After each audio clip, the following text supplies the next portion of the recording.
Hello, I want to introduce you to my book, The Synergy in Homeopathy.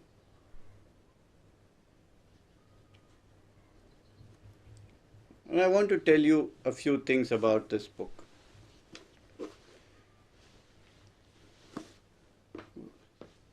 With the discovery of the sensation idea in homeopathy,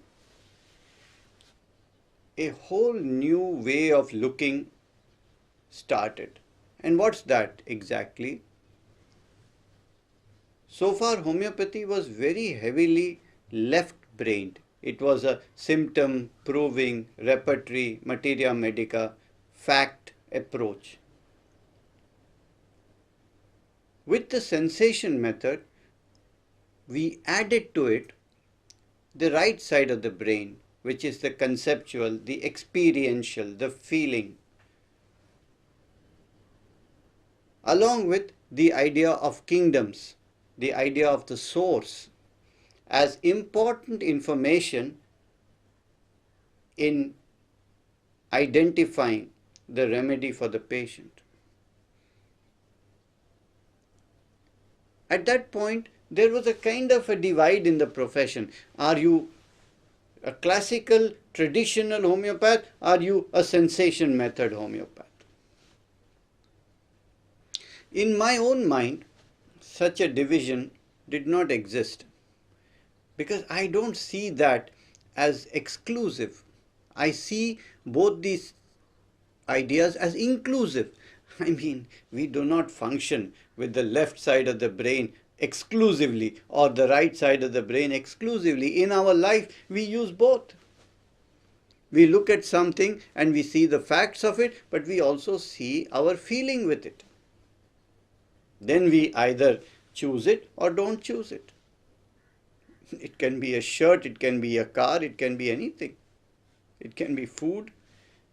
We count the calories, but we also see the taste. So why can't we do that with homeopathy?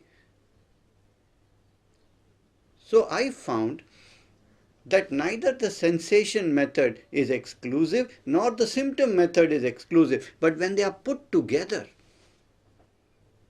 when both the sides of the brain are functioning together,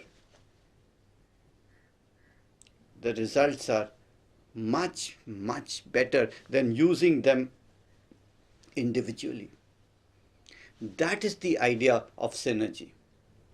Synergy denotes that 1 plus 1 is not 2, but 1 plus 1 is 1500. That when two things come together, the sum of it is much greater than just the addition. So what that means in homeopathy is that the symptoms and the sensation, they actually empower each other. And if we work in parallel with these two, each one adds to the other into a very synergistic experience. And to it, there is a third angle too, which we call as the genius.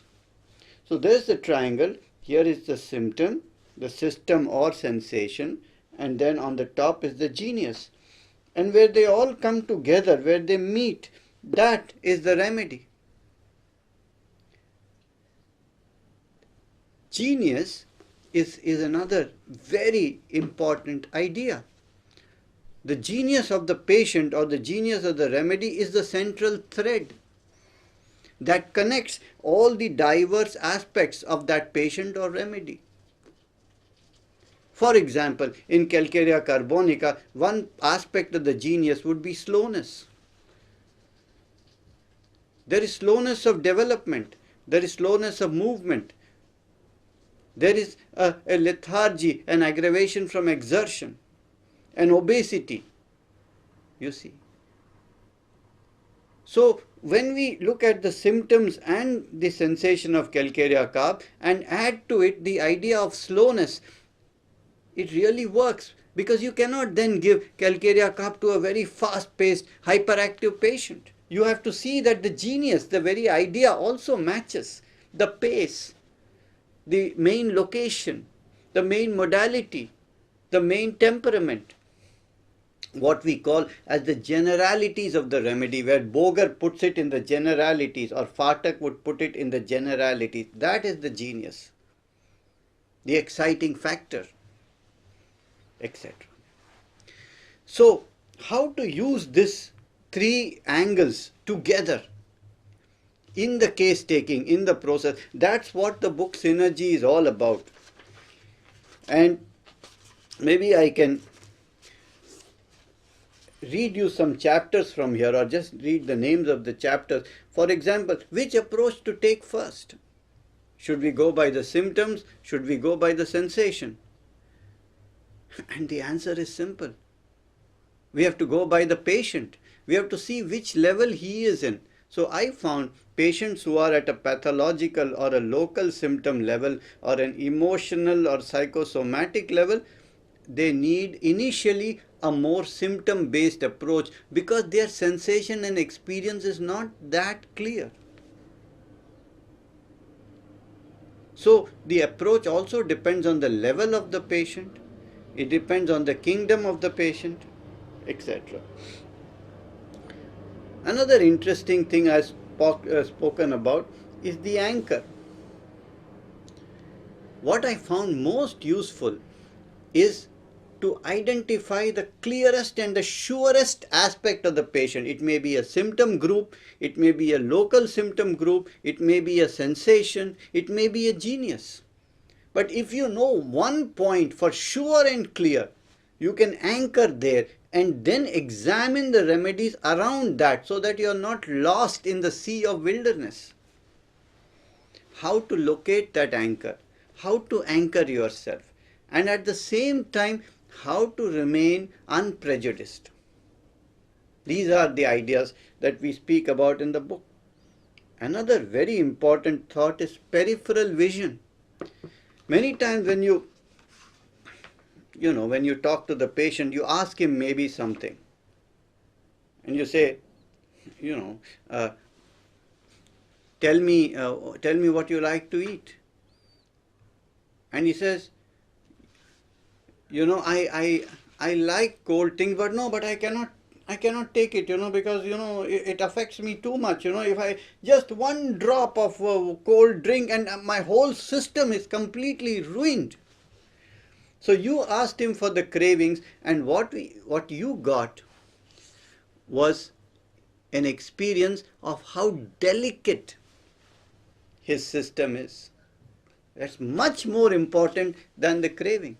It has much more intensity and much more experience. So peripheral, these are simple things, and peripheral vision is one of the most important hints in case taking. Another approach we can use is the meditative technique, perfected by my friend Jayesh Shah. You take any experience that is prominent at the moment. The patient may simply come and say, how are you right now? I am anxious because I am anxious that I should give you the right symptoms. I am anxious that you should find the right remedy. And Jayesh would say, okay, stop there. Just stay with the experience of that anxiety and just go deeper into that experience. Feel that anxiety. Close your eyes, just feel that anxiety and go deeper. And then it just goes deeper and deeper into completely strange worlds. And a whole experience, a whole story emerges. And sometimes takes you straight to the remedy. Through symptoms, through the source information, through the sensation, through the genius. It could be anywhere. So this book also describes the artistic use of the repertory. The repertory is something that is used mechanically, that's used, and that's not the right way to use it, because if you just put in all of the symptoms randomly, what we call as random repertorization, you are completely misled. The repertorization process needs to reconstruct the exact symptom group of the patient. How to do that? That's what we call as, the repertorization at a local level, at a sectorial level. We can call it a sectorial repertorization. So there is a whole process of analysis and synthesis. Analysis means the classification of the expressions of the patient into local symptoms, emotional symptoms, into delusional symptoms, into sensation, and so forth. So the classification is the analysis, and then to bring it all together is the synthesis. Through these processes, you can arrive very nicely to a remedy. So that whole process of how to use the symptoms, the system, the genius parallelly together, and then how they empower each other. This is it's like a tango. It's a tango between the sensation and the symptoms. It's a beautiful. And the book describes this process and how to do it in detail with illustrative cases. I consider this as one of the most useful things in my practice, and because of the importance of that, I actually have dedicated the book to my mother, because I consider this one of my most important contributions to homeopathy. And this whole drawing that I made, I have put it right there, and this is my instrument of case taking and analysis, and being more sure, more definite about remedy selection, using these three sides of the triangle: the symptoms, the system, and the genius. So I would suggest read it, and it will help you in your practice.